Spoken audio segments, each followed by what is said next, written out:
আসসালামু আলাইকুম। শেষমেশ ভারতীয় সেনাদেরকে যুদ্ধের জন্য প্রস্তুত থাকতে বললেন ভারতের স্বরাষ্ট্র প্রতিমন্ত্রী। এটা আসলে কিসের ইঙ্গিত? বাংলাদেশে হাসিনার পতন হওয়ার পর থেকেই ভারতের চোখে ঘুম নেই বললেই চলে। তারা তাদের চাকরানিকে এত বেশি ভালোবাসে, চিন্তাই করা যায় না। একটা চাকরানিকে মানুষ এত বেশি ভালোবাসতে পারে। ভারতের আশেপাশে যে দেশগুলো আছে প্রত্যেকটা দেশের সাথে ভারতের সম্পর্ক খারাপ যাচ্ছে। এখন খারাপ যাচ্ছে বিষয়টা এমন না, বহুকাল থেকেই ভারতের আশেপাশে যে দেশগুলো আছে প্রত্যেকটা দেশের সাথে বর্ডারে ভারতের সাথে সবসময় উত্তেজনা সৃষ্টি হয়ে থাকে।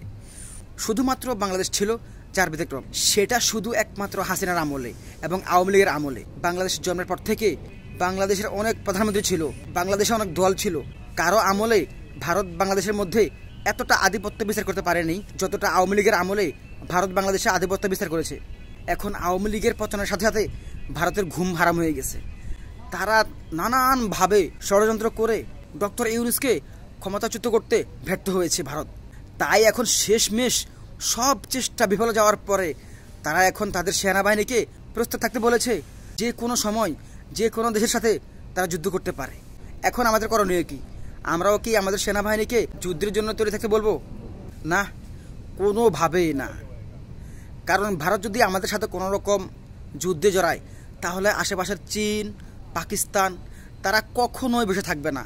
কারণ প্রত্যেকটি বর্ডারের সাথে ভারতের সাথে উত্তেজনা লেগেই থাকে।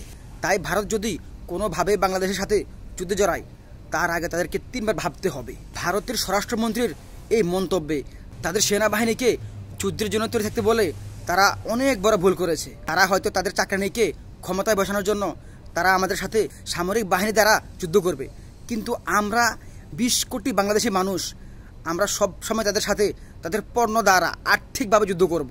আমরা কোনো ভারতীয় পণ্য কিনবো না, আমরা ভারতীয় পণ্য বর্জনের মাধ্যমে আমাদের স্বাধীনতা যোগান দেব ইনশাআল্লাহ। আমরা বাংলাদেশের প্রত্যেকটি নাগরিক ভারতীয় সব পণ্য আমরা বর্জন করব।